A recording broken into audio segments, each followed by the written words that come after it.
Existem carros que não usam gasolina e não poluem.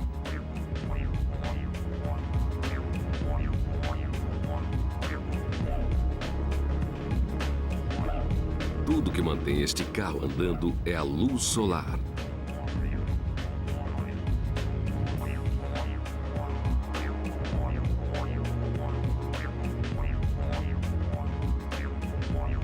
Este Honda seria o carro do futuro perfeito, apenas se não custasse milhões ou desligasse quando o sol se põe. Mas carros que andam com pouco mais do que ar não precisam ser um sonho. Eles podem ser realidade mais cedo do que você pensa.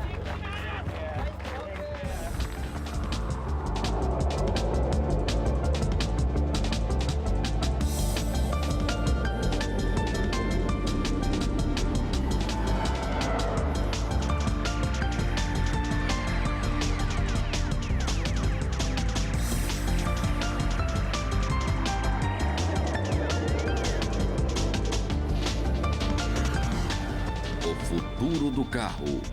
Invasão espacial. O Honda Dream e os carros que ele venceu para ganhar o desafio solar mundial são a inspiração para uma audaciosa missão norte-americana que pode comparar-se a colocar o homem na Lua em termos de avanço tecnológico. Nossa meta a longo prazo é desenvolver carros atraentes e acessíveis que economizam até 3 vezes mais combustível do que os carros atuais. Este é um esforço visionário a favor do povo norte-americano, proporcionar mudanças em uma das áreas econômicas mais importantes da vida norte-americana. Não temos a opção de não fazer nada. Nós precisamos agir decisivamente para operar as mudanças para que elas se adaptem às necessidades do futuro.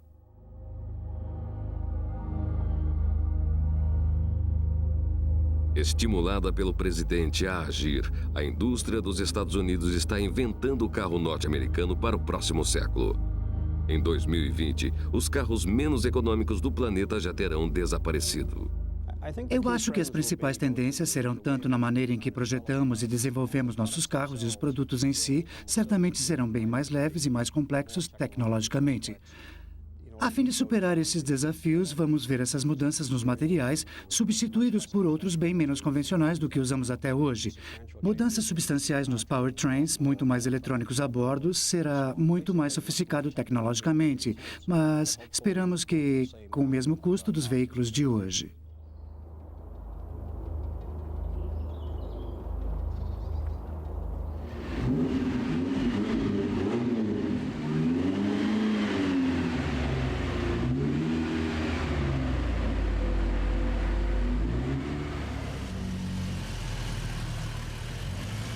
Em laboratórios de segurança máxima sem janelas, os protótipos da nova geração de carros de Bill Clinton, que fazem 50 km por litro, já estão sendo desenvolvidos. Em algum lugar de Detroit, os executivos da Chrysler dão a primeira olhada nos carros do amanhã. Eles devem decidir em que tecnologias investir. Não é uma escolha fácil.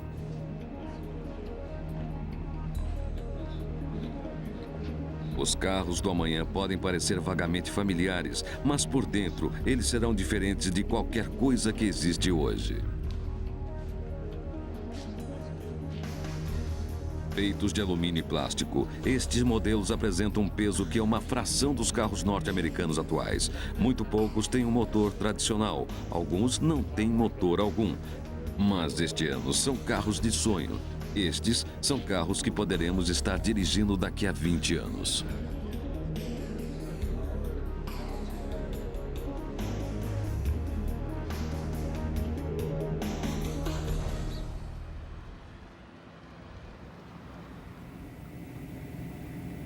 Quanto mais combustível usamos, mais nós poluímos.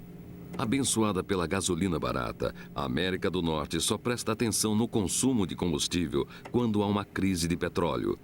Clinton quer modificar isto. Esta é a visão da Ford do carro norte-americano do futuro.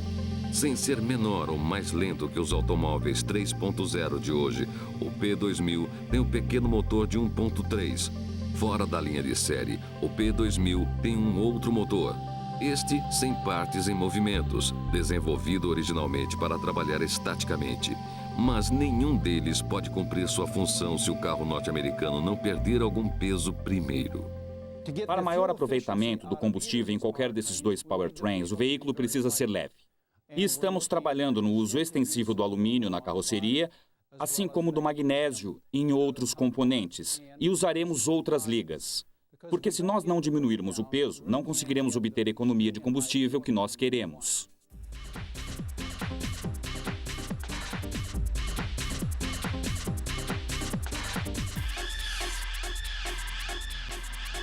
Quanto menor o peso de um carro, mais eficiente ele é.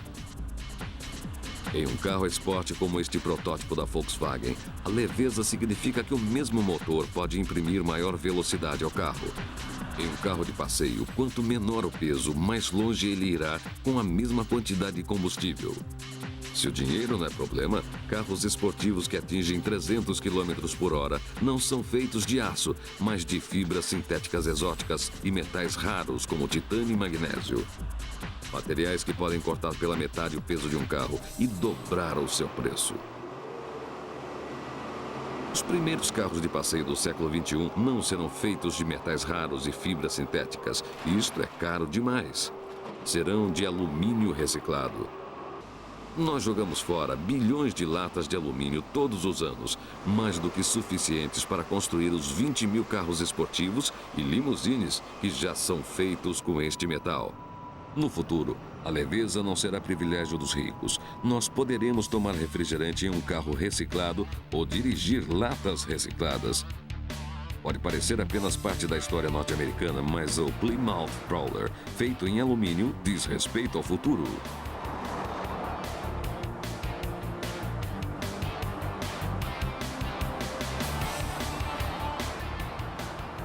Uma carroceria e um chassi típicos em aço podem pesar cerca de 450 quilos. O potencial do alumínio significa que a carroceria pode pesar tão pouco quanto 130 quilos, o que representa cerca de 65% de economia no peso comparado à estrutura de aço. Para nós é muito importante porque podemos melhorar o consumo do veículo dependendo de quanto peso nós diminuímos. Para cada 50 quilos que retiramos, melhoramos o consumo em 1 quilômetro por litro. Além disso, nós reduzimos a poluição porque precisamos de menos torque para atingir a mesma aceleração e o mesmo desempenho do veículo. Esta é uma parte da suspensão do Prowler, é o Rear Control Arm. Feita em aço, esta peça pesaria cerca de 8 quilos. Em alumínio, pesa uns 4 quilos. Você pode realmente avaliar a economia de peso em um componente como este. Um outro exemplo de economia de peso com alumínio é nos componentes da transmissão. Por exemplo, no motor do Prowler, usamos muitos componentes em alumínio, na caixa de transmissão e também em muitas braçadeiras. Mas nós demos um passo adiante com o novo bloco do motor de alumínio. Nós o construímos em alumínio com uma liga de polímeros em grande escala. Conseguimos reduzir o peso total do motor do veículo em 20 quilos. Isso é muito significativo na melhora do desempenho. E também melhorou o consumo em cerca de 15% e resultou em menos emissão de poluentes.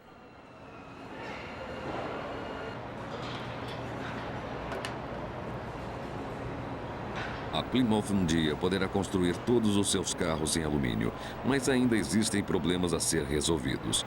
O alumínio, ao contrário do aço, não se dá bem ao ser moldado em capôs e para-choques, e alcançar a qualidade de acabamento esperada ainda é um problema. E apesar dos custos estarem caindo, o alumínio ainda é 3 vezes mais caro.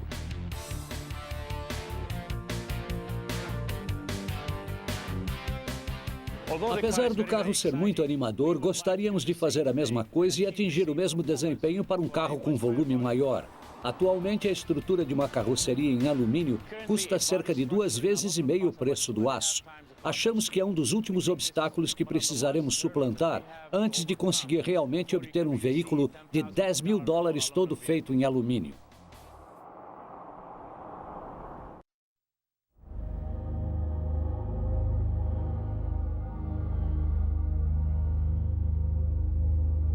Este é o P2000, o carro de alumínio do futuro. Projetado para consumir apenas 1 litro de combustível a cada 50 quilômetros, ele é feito quase que inteiramente de alumínio. É a resposta da Ford ao desafio do presidente.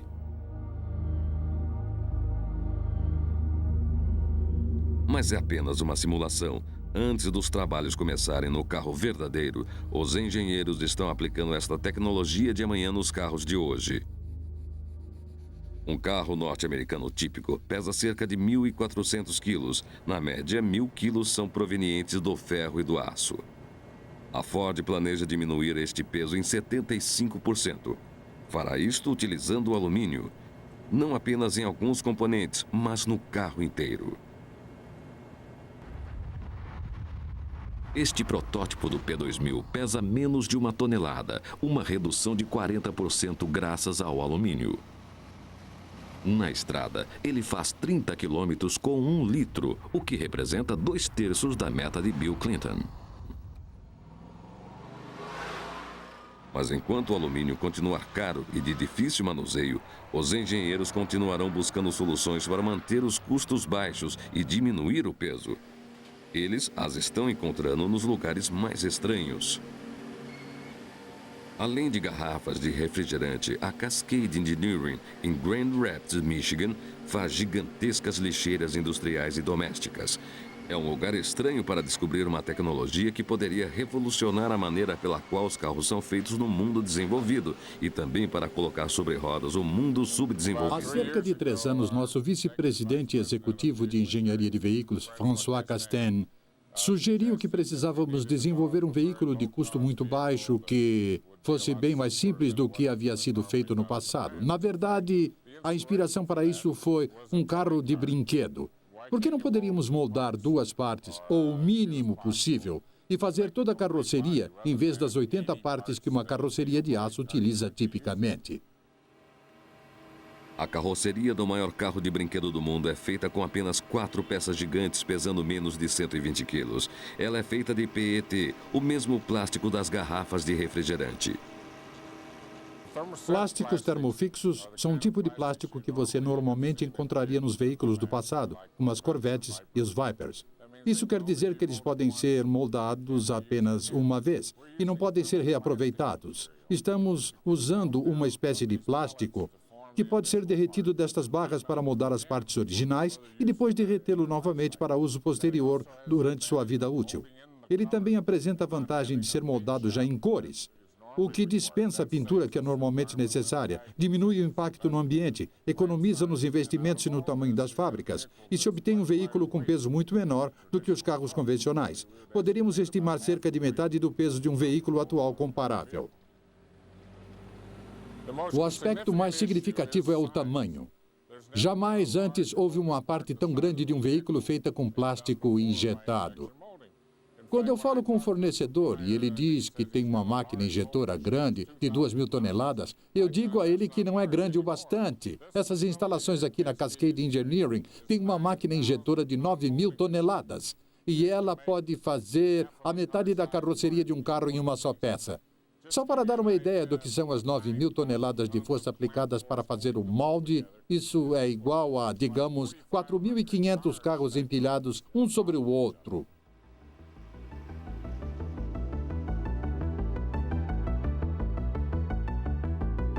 As imensas laterais em monobloco do carro plástico da Chrysler são criadas no molde de $3 milhões da Cascade. Cada lateral é feita por 2 metades que são unidas para dar mais resistência ao carro. O plástico já é colorido. Não há acabamento brilhante, mas também não há necessidade da cara e poluente pintura. Os carros plásticos são colados com adesivos super fortes, aplicado com precisão por um braço robotizado. Finalmente, as portas, o porta-malas e o capô são adicionados antes do carro ser colocado sobre o chassi.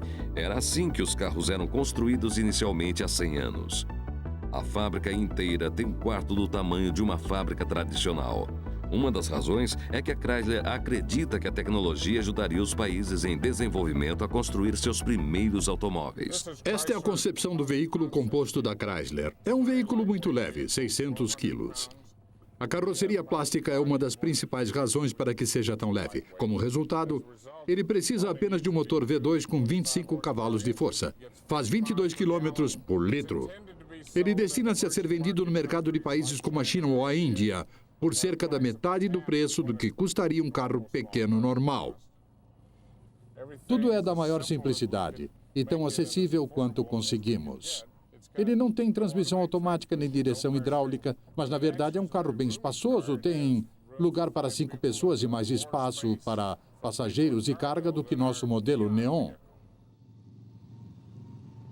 Baseados nas melhorias de custo e na redução de peso que obtivemos com este veículo para as nações em desenvolvimento, nós achamos que ele pode representar uma oportunidade de beneficiar os veículos para os mercados dos Estados Unidos e da Europa.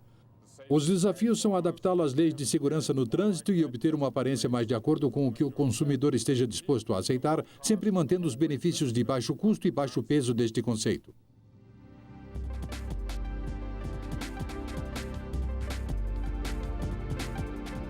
O PET não apenas pesa consideravelmente menos do que os atuais plásticos automotivos, mas também custa 1/4 do seu preço, uma fração do preço do alumínio.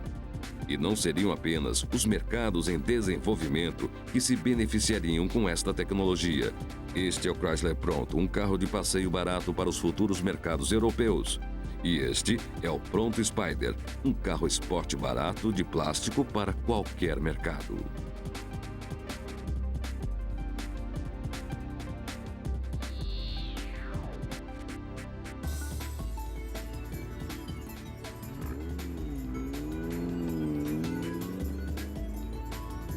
Conforme as montadoras procuram melhorar o consumo e reduzir a poluição, é inevitável que os motores tornem-se mais sofisticados, possivelmente mais pesados e definitivamente mais caros. É aí, acredita Chrysler, que as vantagens de custo e peso do PET realmente começam a fazer sentido. A Chrysler afirma que no próximo século, o PET poderia ajudar a construir carros esporte como este por apenas $18 mil, mesmo com todos os cromados e couro.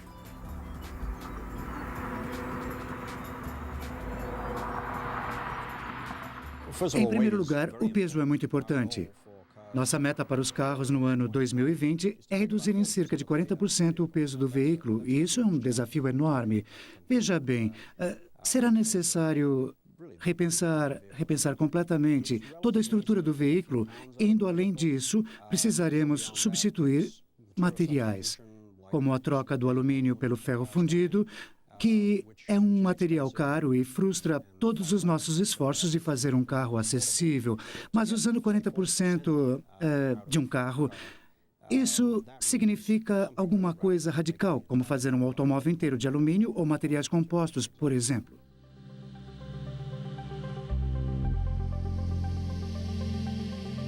Em 1992, a General Motors determinou-se a descobrir a qualquer custo em quanto o peso de um carro poderia ser reduzido. O resultado permanece como referência para os engenheiros que trabalham na redução de peso desde então. O Ultralight atingiu um peso de pouco menos de 700 quilos, metade do peso do menor carro europeu. Sua carroceria é feita com a mesma fibra de carbono usada nas caras mountain bikes, esquis e raquetes de tênis, pesava menos de 200 quilos.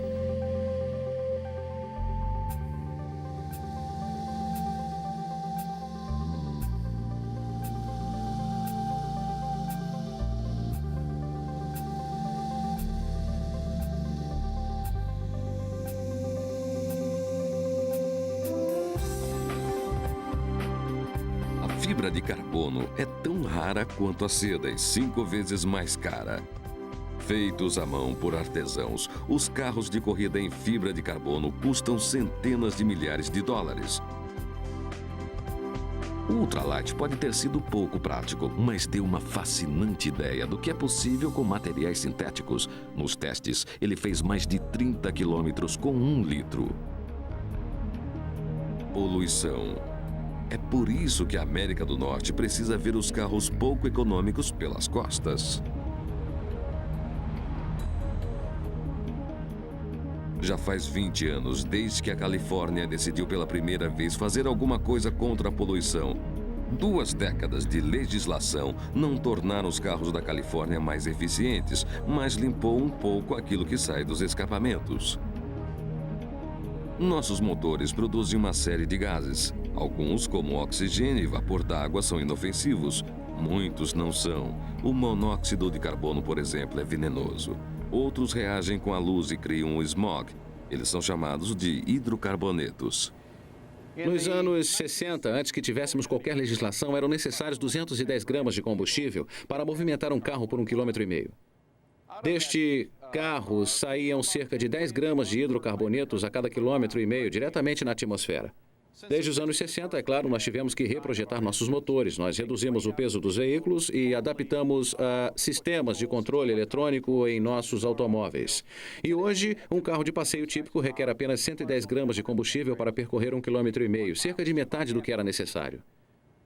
Agora saem dos motores cerca de 2,5 a 3 gramas de hidrocarbonetos livres.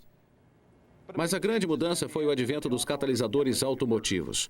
Os gases entram, o catalisador os converte em emissões inofensivas que saem pelo escapamento. No caso dos hidrocarbonetos, nós reduzimos de 2,5 a 3 gramas por 1,5 km para cerca de 0,4 de grama por 1,5 km.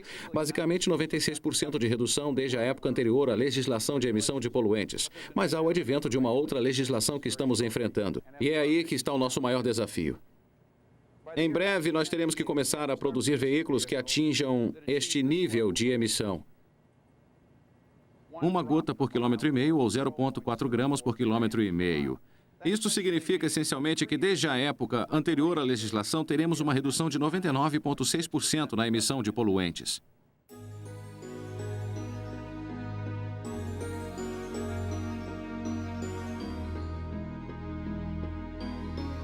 No Japão, os cientistas não estão tentando limpar a poluição depois que os motores a geraram, mas reduzir a poluição que os motores geram em primeiro lugar. Quanto menos combustível nós queimamos, menos nós poluímos. Os primeiros motores à explosão movimentaram os automóveis no final do século XIX. E nos últimos 100 anos, os princípios básicos evoluíram muito pouco. A empresa japonesa Mitsubishi está perto de mudar isto.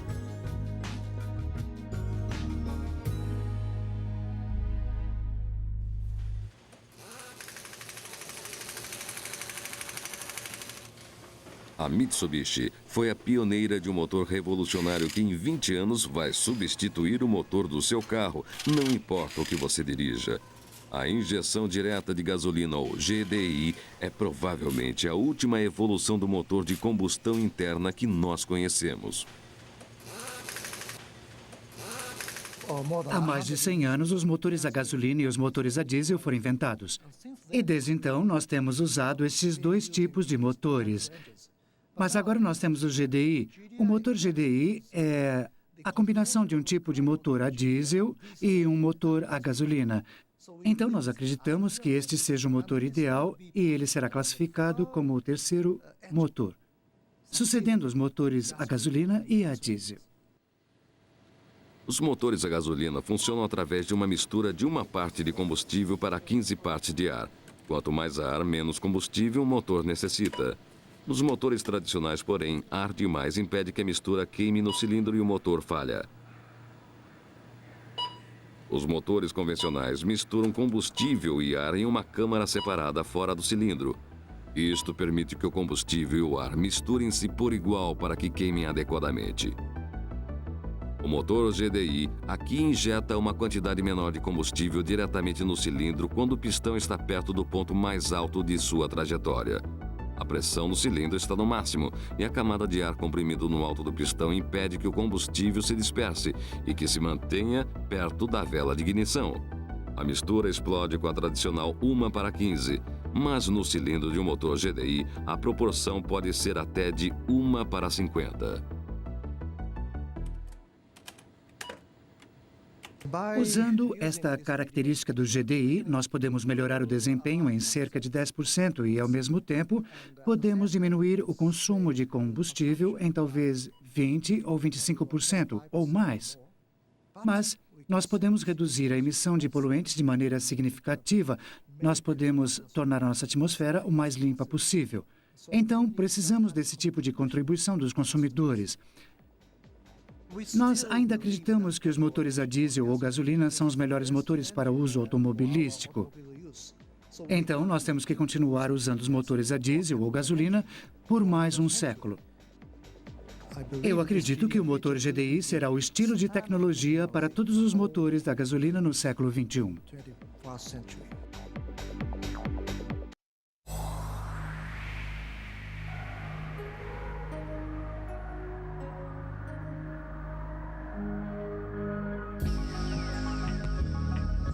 Tecnologia como a do GDI e dos catalisadores apenas reduzem a poluição, mas não podem acabar com ela.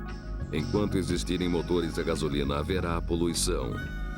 O mundo ideal dos carros solares é um mundo sem poluentes, que só tem uma alternativa: carros elétricos.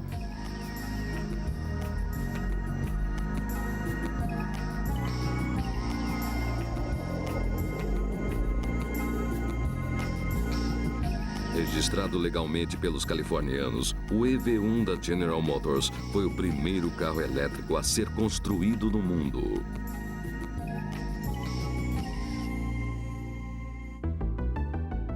Com uma estrutura de alumínio e carroceria em plástico, o EV1 utiliza muitas das tecnologias do futuro em redução de peso.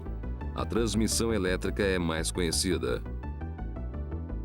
O EV1 é impulsionado por um motor elétrico não muito diferente, mas muito mais poderoso do que aquele da sua máquina de lavar roupas. Uma grande caixa preta controla o motor. O EV1 é potente o bastante para superar carros esportes muito mais tradicionais. A força do primeiro EV1 vem das 26 baterias iguais àquelas existentes no seu carro. Elas levam cerca de 2 a 3 horas para carregar e têm uma autonomia de apenas 100 km. Mas as baterias são responsáveis por 2/3 do peso total do EV1 e trabalham com carga máxima apenas em dias quentes. Foi por isso que o EV1 não foi vendido fora do Arizona e da Califórnia, o estado em que o carro foi originalmente projetado. Sendo um automóvel caro, mas politicamente correto, apenas um pequeno número do EV1 encontrou um dono. Não é surpresa que os primeiros compradores, incluindo a atriz Alexandra Paul, tendam a elogiar suas máquinas ecológicas.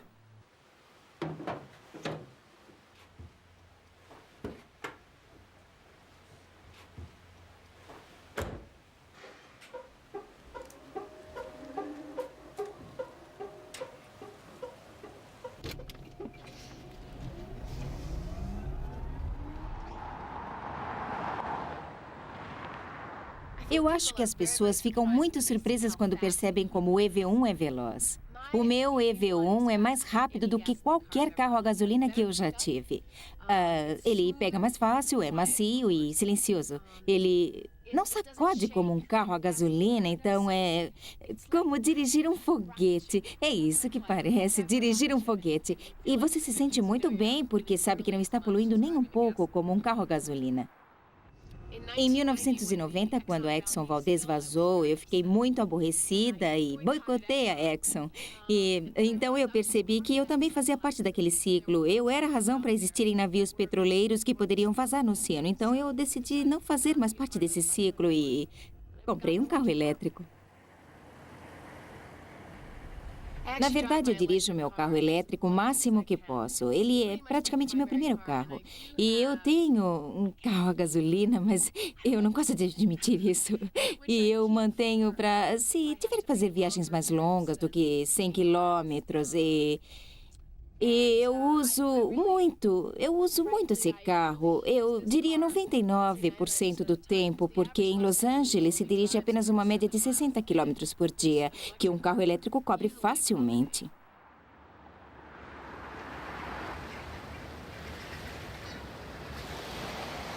Foi muito adequado o EV1 ter sido lançado aqui em Los Angeles, porque nós somos muito conhecidos por nossos problemas de poluição. E o carro elétrico e outros carros, além dele, com certeza vão fazer parte da solução. Mas também tudo que se faz na Califórnia, o mundo vê. E se a Califórnia considera isso bom, o mundo inteiro acha bom. É o lugar ideal para lançar esse carro. E se ele não for aceito aqui, então vou ficar preocupada com o futuro do carro elétrico.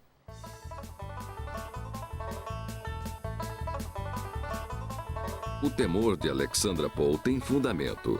Apesar do investimento de $1 bilhão e das campanhas publicitárias para sua segunda geração de baterias mais duráveis, com uma tentativa bem-sucedida do Rally Pike Peak, a General Motors vendeu apenas alguns EV1 para um mercado que permanece cético quanto à sua autonomia e praticidade.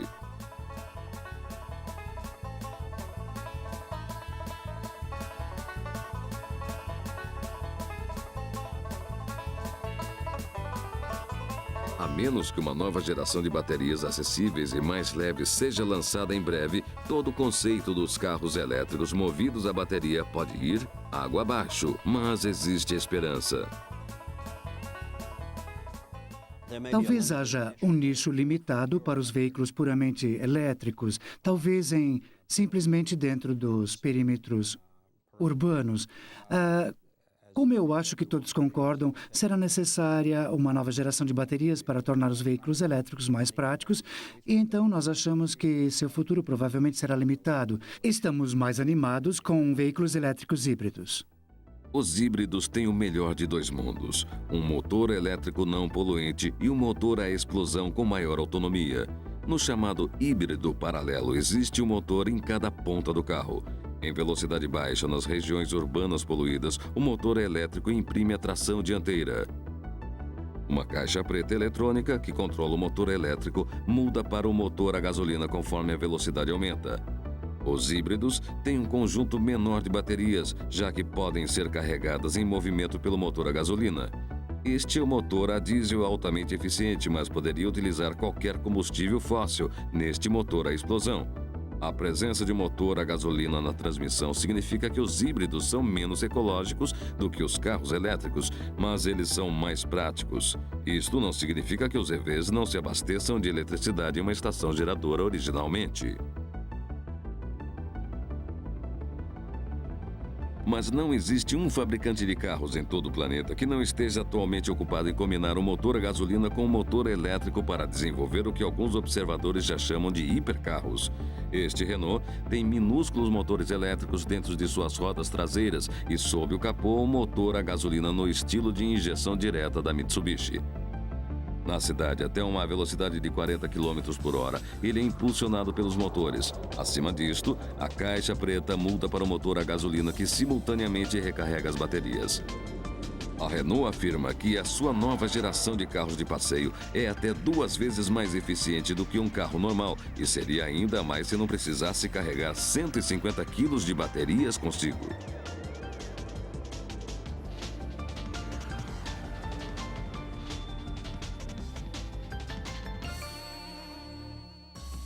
Uma solução ainda melhor já está rodando nas frenéticas ruas de Tóquio.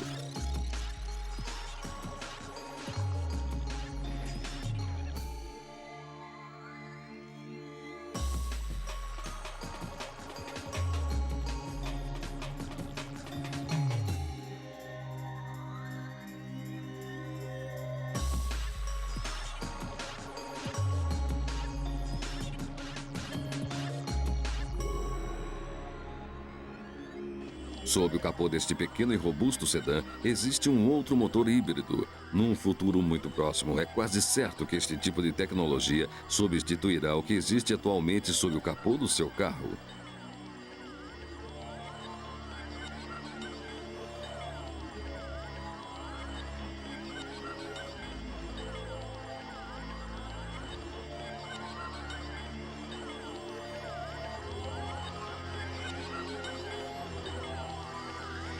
O Toyota Prowess é o primeiro híbrido produzido em massa no mundo. Seu segredo é um motor elétrico pouco maior do que um prato de jantar. É tão pequeno que pode encaixar-se entre o motor e a caixa de câmbio. Potente o bastante para impelir o carro em velocidades muito baixas. O motor é desligado no momento em que o motor a gasolina entra em ação. Como demonstra uma tela interna no carro, o motor atua como gerador. Uma vez que o motor a gasolina entra em ação, o modo é mudado e, em vez de esgotar a bateria, ele a carrega. Ele também recicla a energia despendida como calor, como a dos freios do carro. A diferença que isto representa é surpreendente. O Prowess utiliza 50% menos combustível do que um comparativamente menor Salo, tão pouco quanto 1 litro a cada 50 quilômetros. Ainda assim, é apenas um aperitivo de até onde a tecnologia híbrida pode nos levar no século XXI.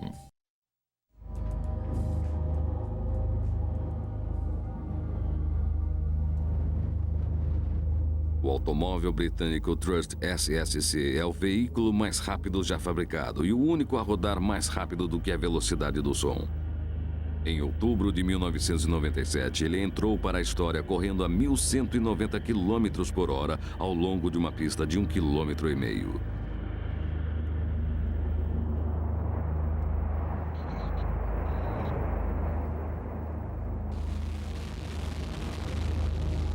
Neste percurso, os motores a jato emprestados de um caça devoraram centenas de litros de combustível. Mas em motores como estes, pode estar a chave para alguns dos veículos mais excitantes do próximo século. Este é o Chrysler ESX2, o mais próximo que qualquer fabricante conseguiu chegar de um veículo que atenda ao desafio do presidente Clinton dos 35 km por litro. Algumas de suas tecnologias devem ser conhecidas. Estamos muito animados com o SX2, em termos de sua capacidade de passageiros, em termos do desempenho em geral, características do veículo, seu potencial de economia, de combustível e poluentes. Estamos chegando bem perto do que desejamos alcançar no futuro. O conteúdo técnico, a construção da carroceria toda em ligas, estrutura de alumínio, a injeção direta de diesel, esta série de soluções técnicas são apenas uma entre as muitas que estamos buscando. É um veículo muito aerodinâmico. Nossa meta era atingir o 0,2 CD e, é claro, com isso descobrimos que a mecânica específica tem 3 cilindros, um motor a diesel 1.5 com injeção direta. Esse aqui em particular é em aço, apesar que a próxima geração será em alumínio e magnésio para reduzir ainda mais o seu peso. O chassi do veículo é em estrutura de alumínio, muito similar à do Prowler. A estrutura da carroceria é toda em PET injetado, cujo protótipo foi feito num veículo CCV. Toda a estrutura da carroceria é em moldes injetados em 4 grandes partes. Nós aprendemos muito a respeito da eletrônica de alta potência com o projeto Patriot. E o resultado da eletrônica do Patriot está instalado na traseira com um pequeno conjunto de baterias.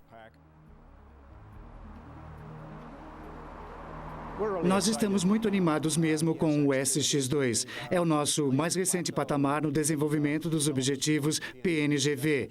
Nós temos o que acreditamos ser um veículo extremamente atraente. Tem lugar para 5 pessoas, tem um porta-malas imenso e ele faz mais de 30 km com litro bem, apesar de não ser acessível, é mais acessível do que o ESX era. Então sentimos que estamos fazendo progressos na direção dos objetivos PNGV e estamos realmente muito animados com tudo que descobrimos até agora. Além de carros como o ESX2, na segunda metade do novo século, quando não pudermos mais depender dos combustíveis fósseis, estará a era do hidrogênio.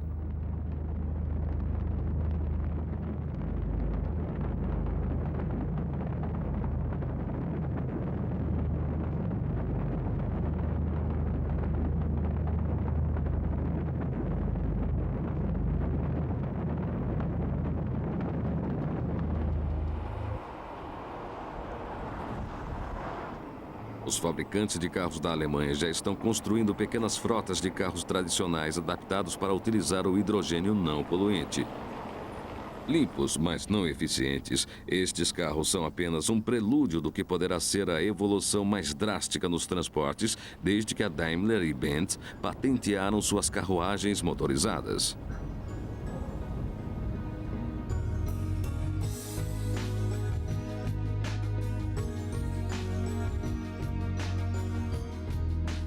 Este Toyota tem um motor elétrico, mas o motor é acionado não por baterias, nem mesmo por uma combinação híbrida, mas por uma célula de combustível.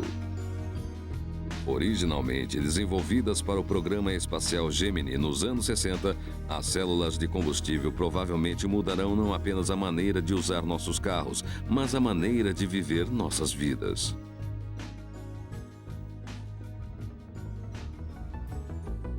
Uma célula de combustível combina hidrogênio, os átomos verdes e oxigênio em azul para produzir eletricidade. O único resíduo é uma água tão pura que você poderia bebê-la direto do cano de escapamento. Em uma célula de combustível, um catalisador de platina quebra os átomos de hidrogênio em prótons e elétrons. Os minúsculos prótons à esquerda escapam para ligar-se ao oxigênio à direita para formar a água, mas os elétrons maiores são aprisionados por uma membrana e são desviados para o motor elétrico. Em um carro movido a célula de combustível, como os desenvolvidos pela Toyota e Mercedes-Benz, a célula de combustível substitui tanto o motor turbogás quanto as baterias. Ele ainda possui motor elétrico e um potente equipamento eletrônico. As células de combustível são normalmente agrupadas em fileiras. Elas obtêm o hidrogênio de um reciclador que o extrai de outros gases líquidos como o metanol. Guardar o hidrogênio a bordo ainda apresenta alguns problemas e atualmente não existe nenhum tanque para armazenar hidrogênio.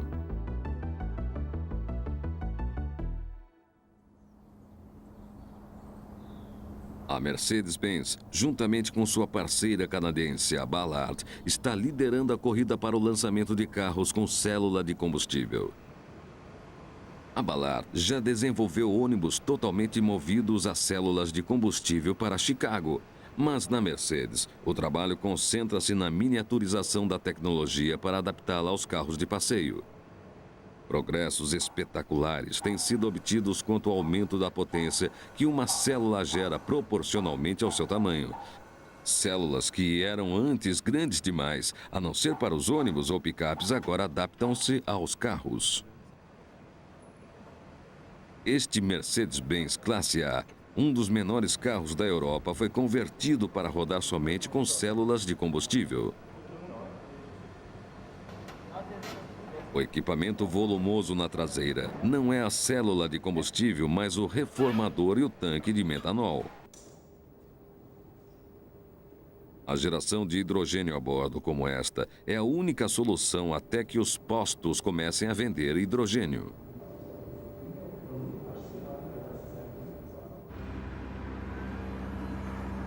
Existem 300 células de combustível a bordo deste protótipo Classe A. É potência bastante para movimentar o veículo a mais de 120 km por hora, proporcionando uma aceleração consistente. A chave para liberar o incrível potencial das células de combustível é encontrar uma maneira de fornecer o hidrogênio a elas. Existe uma técnica que substitui o abastecimento que conhecemos. Em vez de ir a um posto de gasolina, nós poderemos um dia encaixar blocos sólidos de combustível suficientes para viajar milhares de quilômetros sem parar para reabastecer. Esta impressionante tecnologia não foi descoberta em um ensaio de engenharia, mas por um casal de cientistas em um laboratório da Universidade de Boston. As nanofibras de carbono são este material. Elas têm a propriedade de agir quase como uma esponja. E, assim, podem absorver o hidrogênio para produzir um sistema de altíssima densidade contido num volume pequeno. Existem materiais que podem armazenar hidrogênio até mais ou menos 8%, mas para o motorista comum, isso não daria uma autonomia de rodagem muito grande. Nós precisávamos de um material que pudesse armazenar quantidades significativamente maiores de hidrogênio para que pudéssemos fazer viagens de carro mais longas sem ter que nos preocupar em reabastecer. Então, esse material nos deu a oportunidade de armazenar um volume bem maior de hidrogênio em um material que jamais havia sido conseguido antes. Nós criamos este material a partir da interação de pequenas partículas de metal com hidrocarbonetos. E a característica principal que descobrimos foi a habilidade de manipular estas partículas de metal de forma a criar estruturas celulares que são ideais para o armazenamento do hidrogênio. Este é um container de 1 litro. Colocando o hidrogênio sob alta pressão, poderemos dirigir quase 1,5 km. Se nós enchermos o recipiente com nanofibras de carbono, poderemos armazenar hidrogênio o suficiente para dirigir por 40 quilômetros com um recipiente com o mesmo volume. Se enchêssemos nosso tanque de gasolina de 50 litros com nanofibras de carbono, poderíamos conseguir combustível suficiente para viajar 2.000 quilômetros sem reabastecer.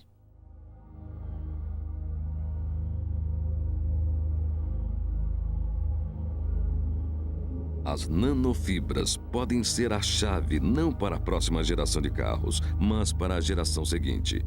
Não vemos os últimos carros da era do petróleo, mas os primeiros carros da era do hidrogênio. O sonho do presidente Clinton, supercarros levíssimos movidos a hidrogênio, já foi comparado ao sonho do presidente Kennedy de colocar o homem na Lua. A chave para atingir os objetivos de Clinton poderia ser uma aliança entre as indústrias e os cientistas. Afinal, isto funcionou com Kennedy.